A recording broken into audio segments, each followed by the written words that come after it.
Supremo derruba norma que obrigava grávidas a apresentar atestado médico para se afastar de trabalhos insalubres. O que se está a proteger aqui é um tripé que está protegido pela Constituição: maternidade, nascituro e a infância.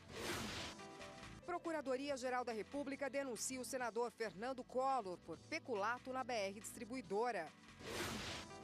Justiça determina perícia imediata na Avenida Niemeyer, no Rio de Janeiro, que está fechada nos dois sentidos.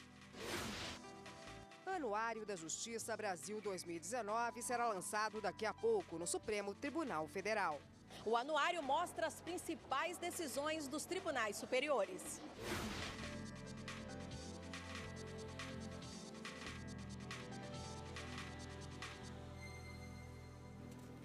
Olá, boa noite. Boa noite. Vai ser lançado daqui a pouco no Supremo Tribunal Federal o Anuário da Justiça Brasil 2019. A cerimônia vai ser transmitida ao vivo. A repórter Daiane Garcês está lá e tem os detalhes pra gente. Oi, Daiane. Boa noite. Boa noite, William, Érica e a todos que nos acompanham nessa programação desta quarta-feira. Pois é, o lançamento será daqui a pouco no Salão Branco e a movimentação só aumenta aqui na entrada do salão, que é a entrada dos ministros. Entre os participantes, os convidados, estão representantes dos três poderes e da advocacia. E olha só, bem fresquinho aqui, ó, a 13ª edição do Anuário Justiça Brasil 2019. Essa edição, ela traz os perfis dos ministros do Judiciário, as principais decisões dos tribunais superiores e também as tendências de julgamento naqueles temas ainda considerados polêmicos. Na verdade, é tudo isso e muito mais. São 333 páginas com muitas informações. A nossa equipe continua aqui na porta, acompanhando a movimentação. Daqui a pouco a gente acompanha o discurso do ministro, vamos entrevistar os convidados. E é isso. E você acompanha a reportagem completa sobre o lançamento na TV Justiça. Érica, William. Obrigado pelas informações, Daiane. E o Supremo derrubou hoje a norma da reforma trabalhista que obrigava gestantes e lactantes a apresentarem atestado médico para se afastarem de atividades insalubres. Sobre essas informações, nós vamos conversar agora com a repórter Carla Luciana, que acompanhou a sessão de hoje do Supremo Tribunal Federal e vai trazer as informações para a gente. Boa noite para você. É isso mesmo, William. Boa noite para você, boa noite a todos que nos acompanham no Jornal da Justiça. E olha só, o STF ele julgou hoje uma ação que chegou aqui à Corte em abril de 2018 e foi apresentada pela Confederação Nacional dos Trabalhadores Metalúrgicos. A entidade questionava uma mudança trazida aí pela reforma trabalhista de 2017, que permitia que mulheres gestantes e também lactantes, ou seja, aquelas que ainda amamentam, pudessem exercer atividades insalubres. A exceção seria para aquelas mulheres que apresentassem um atestado médico comprovando que elas não poderiam trabalhar em tais condições. Para a entidade, a exigência desse atestado médico vai contra o princípio da dignidade humana e ainda transfere para a mulher a obrigação de comprovar que ela não pode trabalhar nesses locais. Essa exigência já estava suspensa há um mês por uma decisão liminar, ou seja, uma decisão provisória do ministro Alexandre de Moraes, que é o relator deste caso. Hoje, portanto, o STF julgou de forma definitiva e decidiu derrubar da reforma trabalhista a exigência desse atestado médico. Vamos ver agora na reportagem como foi essa decisão. O trecho da reforma trabalhista que passou a obrigar mulheres e lactantes a apresentarem atestado médico, indicando que não podem trabalhar em locais insalubres, foi defendido pela Confederação Nacional de Saúde. Temos no nosso dia a dia o convívio direto com questões que envolvem a insalubridade dentro dos setores hospitalares e pelo fato de que a nossa força de trabalho hoje representa 74,5% de mulheres como prestadoras de serviço dentro da saúde. Já para a Central Única dos Trabalhadores, a mudança coloca os riscos de trabalhar nesses locais nas mãos das trabalhadoras. No momento em que a mulher passa por uma situação em que lhe é fragilizada a própria condição de trabalho, pela situação especial de gestante, a lei impõe um diálogo entre empregado e empregador, onde nesse diálogo o empregador entra numa situação fragilizada. O ministro Alexandre de Moraes votou contra a mudança da reforma trabalhista de 2017, ressaltando que a proteção das gestantes e dos bebês são direitos irrenunciáveis. Eu vou mais além, presidente, não só o desconhecimento, a impossibilidade Bem, nós vamos interromper agora esta edição do Jornal da Justiça para a transmissão ao vivo do lançamento do Anuário da Justiça Brasil 2019. Fique agora com a cerimônia ao vivo, direto do Supremo Tribunal Federal.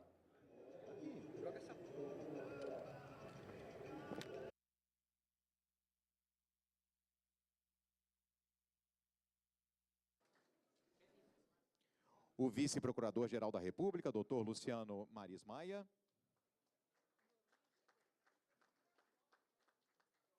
O presidente do Superior Tribunal de Justiça, ministro João Otávio de Noronha. O presidente do Superior Tribunal Militar, ministro Marcos Vinícius Oliveira dos Santos.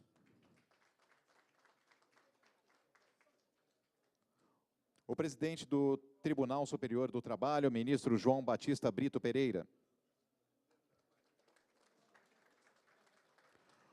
O Corregedor Nacional de Justiça, ministro Humberto Martins.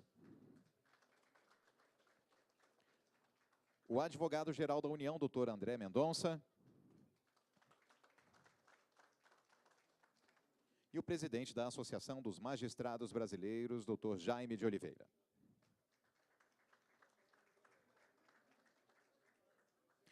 Senhoras e senhores, neste momento fará uso da palavra o senhor Márcio Chaer, diretor da revista Consultor Jurídico.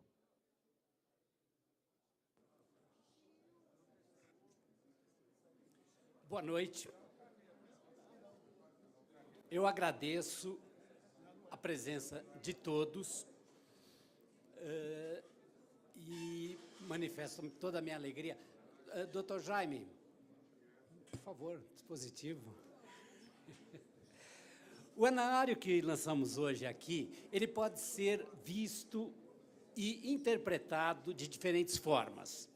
Ele pode ser visto como um troféu para alguns ou como crítica para outros.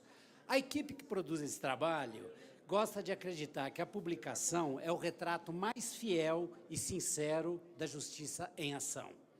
Afinal, se o jornalista é conhecido por suas reportagens, o pintor é conhecido por seus quadros ou por suas paredes, não é? Um julgador só deve, acreditamos, ser conhecido pelas suas decisões, não por uma decisão de 5 anos atrás, não por ter ido a uma festa, não pelo seu penteado, muito menos por ter sido indicado por tal presidente, mas pelo conjunto das suas decisões.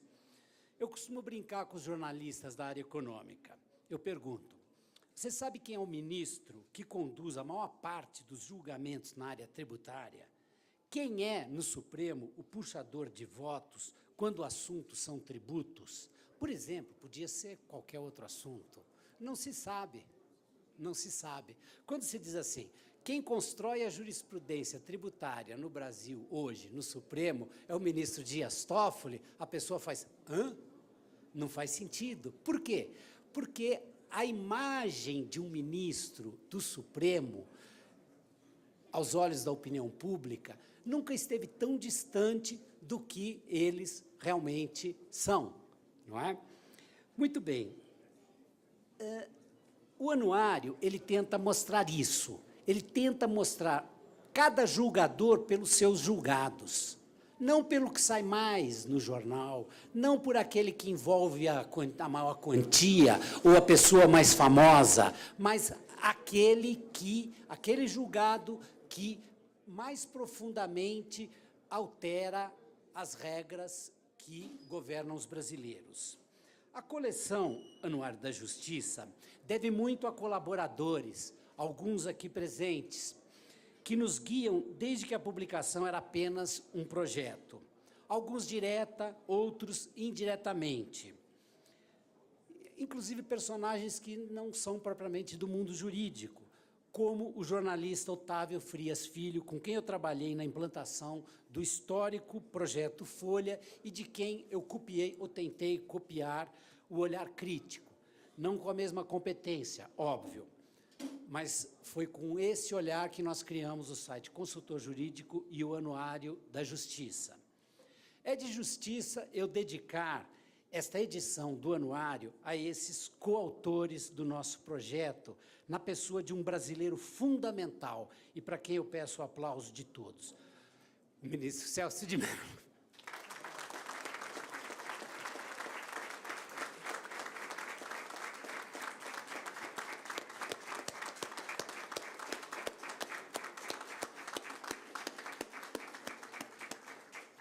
eu não consigo não me emocionar. O ministro está completando 30 anos de serviço nesta casa, não é? Isso vai ser agora no mês de agosto. Não é? O ministro Celso de Mello, assim como o jornalista que eu acabei de lembrar, o Otávio, tem biografias com algumas coincidências, não é? Não só a tenacidade, a firmeza, a originalidade, mas pelo fato de serem campeões da defesa da liberdade de expressão, da democracia e da pluralidade. O ministro Celso é um jornalista nato. Eu o considero o nosso tutor, tanto na criação do site, quanto na criação do Anuário da Justiça. É uma pessoa que julga com sabedoria. O Otávio, com quem eu estou tentando traçar um paralelo, né, ele também teve características assim. Na implantação do grande jornal, que hoje é a Folha de São Paulo, o Otávio criou, por exemplo, um sistema de checagem de notícias, algo que hoje o Supremo está apoiando, que é um painel de checagem das notícias que saem a respeito do Supremo Tribunal Federal e do Superior Tribunal de Justiça. Veja só, ministro Alexandre, ele adotou um sistema de sindicância, um inquérito para apurar se os erros do jornal eram culposos ou dolosos. O senhor vê que o Supremo não é tão original assim, não é? E não está tão fora do que se espera, do que os próprios jornalistas esperam do jornalismo. O Otávio, como o ministro Celso, ele enfrentou a resistência alucinada e irracional dos mais velhos quando chegaram, o primeiro no jornalismo e o segundo no Supremo. Não é fácil quebrar paradigmas, não é, ministro Marco Aurélio? Não é fácil opor-se a tradições mortas e vocações passadistas. Os dois formaram-se na mesma escola, e não me refiro apenas à Faculdade de Direito da USP. Eu falo da escola do humanismo, da solidariedade, do comprometimento intelectual. A coleção das decisões do ministro Celso de Mello é enciclopédica.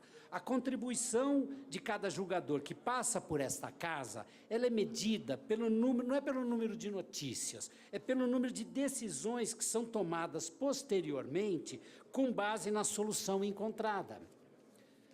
No dia a dia do site Consultor Jurídico, ao divulgar decisões dos mais remotos rincões do país, quando a matéria em questão trata de direitos fundamentais e garantias individuais, o nome de Celso de Mello destaca-se como o mais citado e que mais votos reproduzidos tem. É como se o juiz daqui estivesse em quase todas as cidades brasileiras. Obrigado, ministro, por suas luzes e por fazer o trabalho que faz. Não é Pacta Corvina, hein? Bom, é por causa dos 30 anos. A moda da Folha, que instituiu o conhecido Erramos, eu queria aproveitar aqui a presença do ministro Raimundo Carreiro para uma retificação, com jeito de retratação, em um anuário que nós editamos 3 anos atrás. Trata-se da reprodução imprudente que fizemos de uma imputação leviana, uma daquelas citações de nomes em grampos de terceiros, uma coisa intolerável. Recentemente, os acusadores que lançaram essa suposição disfarçada de suspeita fundamentada reconheceram o erro, e eu faço o mesmo aqui. Desculpe-nos, ministro. A retificação será feita na próxima edição.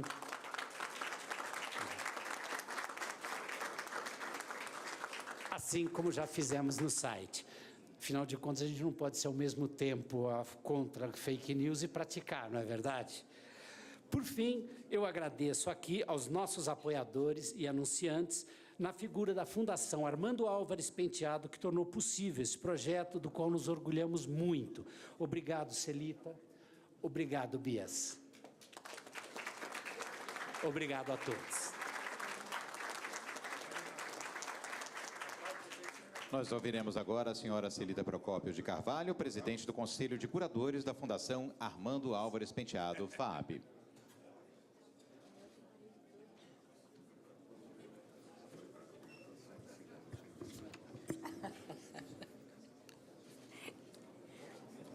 Boa noite.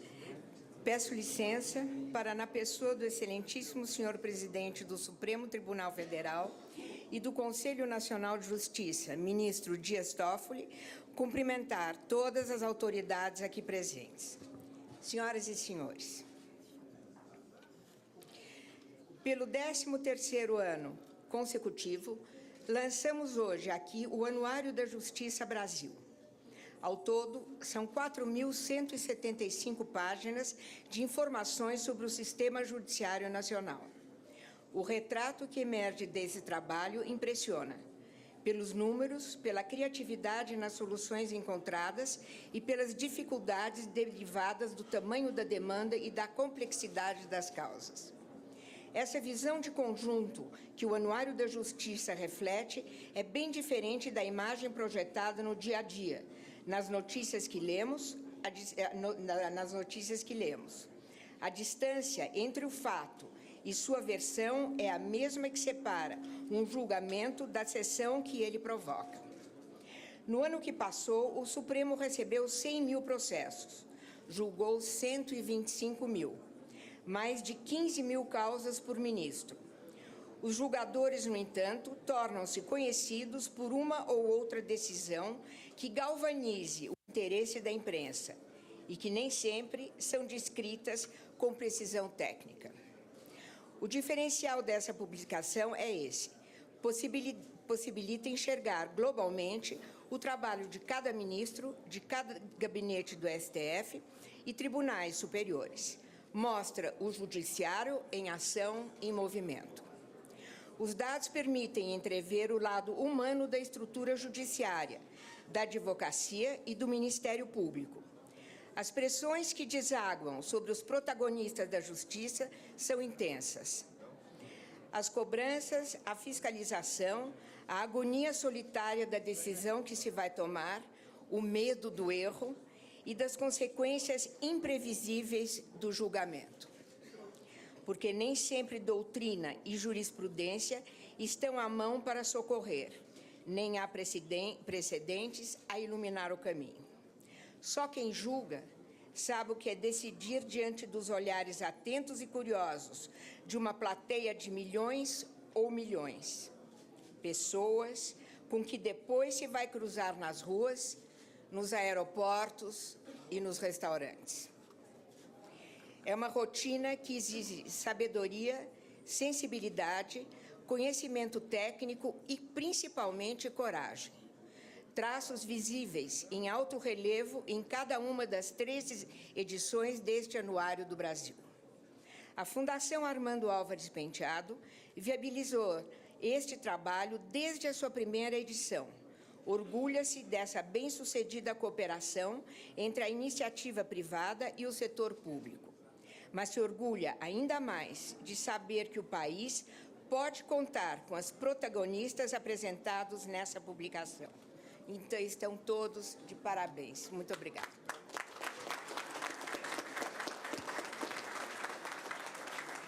Para encerrar este evento, fará seu pronunciamento o excelentíssimo senhor ministro Dias Toffoli, presidente do Supremo Tribunal Federal e do Conselho Nacional de Justiça.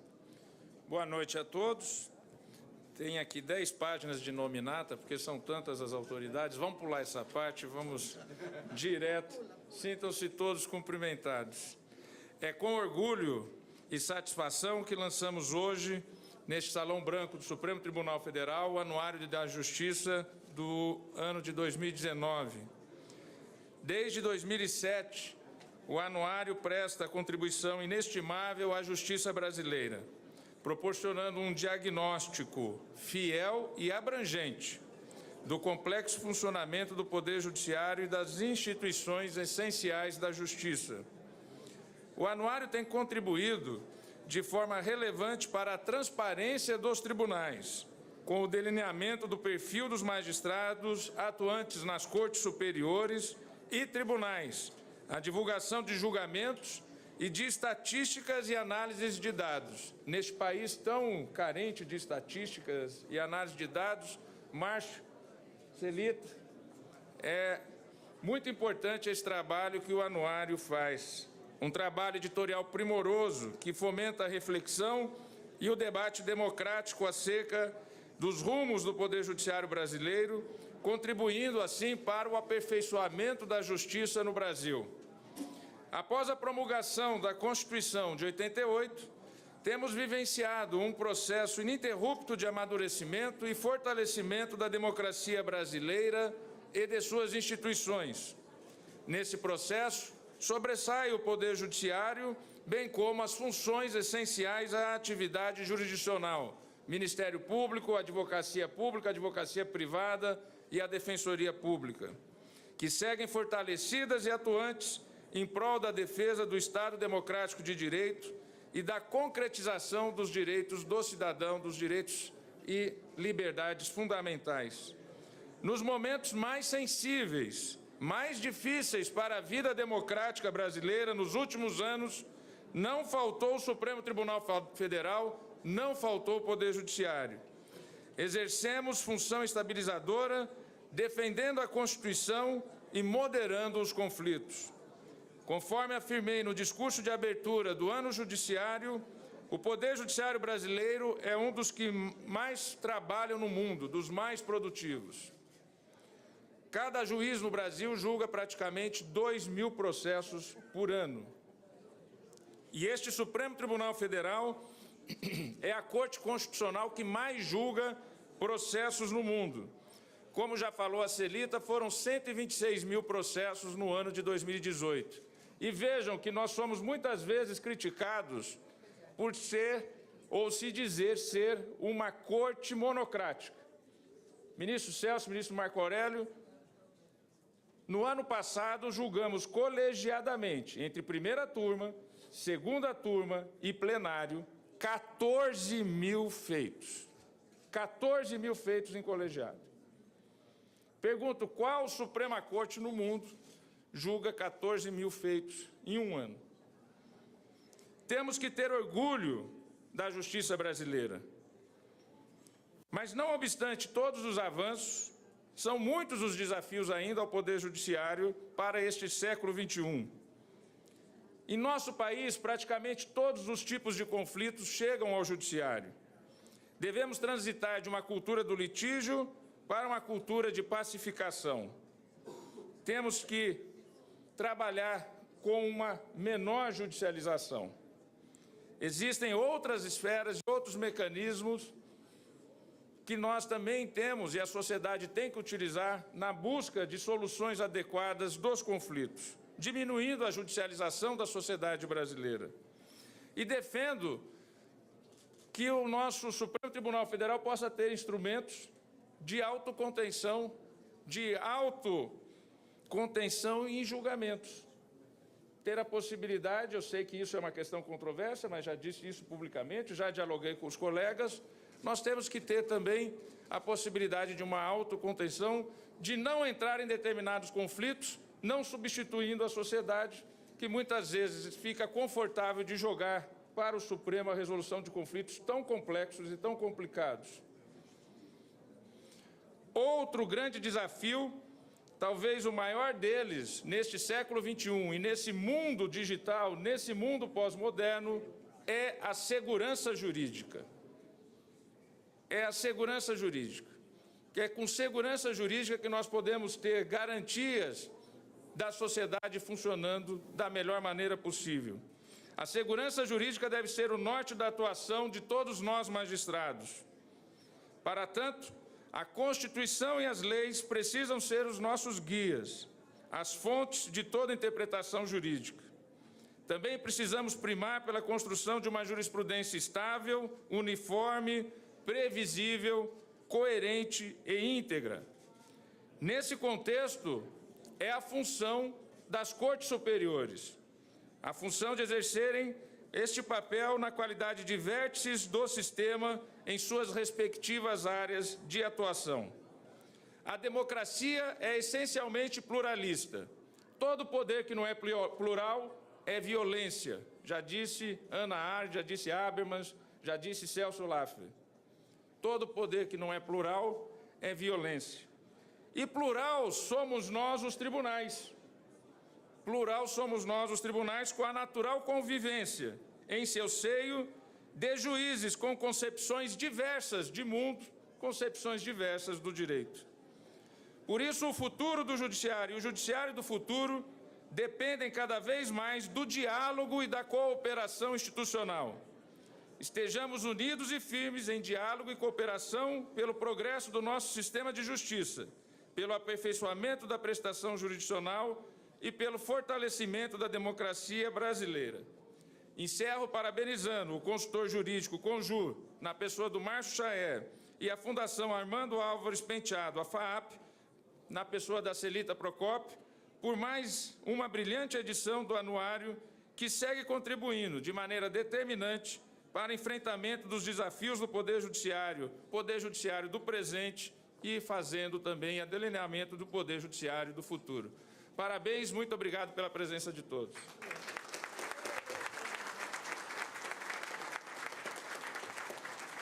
Senhoras e senhores, informamos que os exemplares da revista Hora Lançada estão disponíveis a todos os presentes. Os anfitriões deste evento convidam a todos para o coquetel de confraternização. Tenham todos uma excelente noite. Obrigado. Muito bem, aqui nós encerramos também a transmissão do lançamento do Anuário da Justiça Brasil 2019. E a partir de agora você acompanha novamente a reportagem que trata do único julgamento da sessão de hoje do Supremo Tribunal Federal que não foi concluído. Acompanhe. O trecho da reforma trabalhista que passou a obrigar mulheres e lactantes a apresentarem atestado médico, indicando que não podem trabalhar em locais insalubres, foi defendido pela Confederação Nacional de Saúde. Temos no nosso dia a dia o convívio direto com questões que envolvem a insalubridade dentro dos setores hospitalares e pelo fato de que a nossa força de trabalho hoje representa 74,5% de mulheres como prestadoras de serviço dentro da saúde. Já para a Central Única dos Trabalhadores, a mudança coloca os riscos de trabalhar nesses locais nas mãos das trabalhadoras. No momento em que a mulher passa por uma situação em que lhe é fragilizada a própria condição de trabalho, pela situação especial de gestante, a lei impõe um diálogo entre empregado e empregador, onde, nesse diálogo, o empregador entra numa situação fragilizada. O ministro Alexandre de Moraes votou contra a mudança da reforma trabalhista de 2017, ressaltando que a proteção das gestantes e dos bebês são direitos irrenunciáveis. Eu vou mais além, presidente, não só o desconhecimento, a impossibilidade pela distância de centros médicos, a própria negligência, ou mesmo por medo de vir a ser demitida posteriormente, por uma coação de que se chegar com um atestado médico, após o período da licença, após o período de estabilidade em virtude da gravidez, poderá ser demitida. Na mesma linha vieram os votos seguintes. O que se está a proteger aqui é um tripé que está protegido pela Constituição: maternidade, nascituro e a infância. Penso que viola a proteção da maternidade, que é um direito social previsto no artigo 6º. Penso que viola a proteção da criança, sobretudo a proteção da criança que a norma protetiva visa resguardar. Implica inegável retrocesso social, porquanto revogada a revogar anterior norma proibitória do trabalho da empregada gestante e lactante introduzida no sistema normativo trabalhista em 2016. O ministro Marco Aurélio divergiu. Onde o conflito dessa norma com a Constituição Federal? Não é razoável preconizar-se que haja um pronunciamento técnico de profissional da medicina sobre a conveniência do afastamento do ambiente insalubre em grau médio.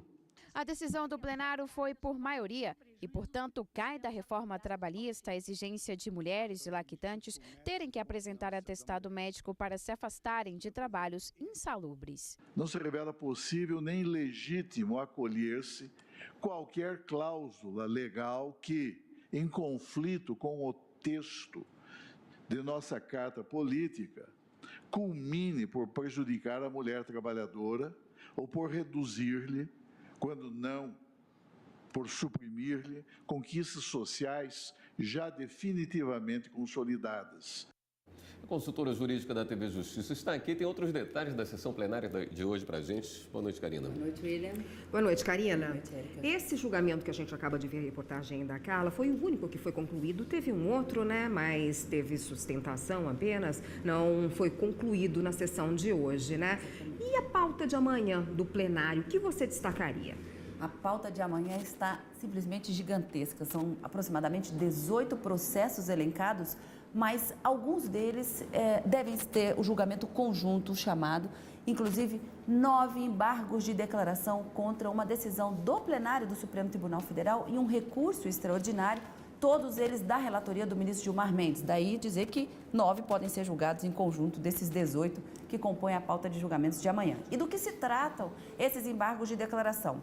Tenta-se, na verdade, reverter uma decisão do Supremo que teria determinado a impossibilidade de incorporação dos chamados quintos à remuneração de servidores comissionados dentro de um período que o Supremo determinou que a legislação teria extinto a possibilidade da incorporação desses quintos.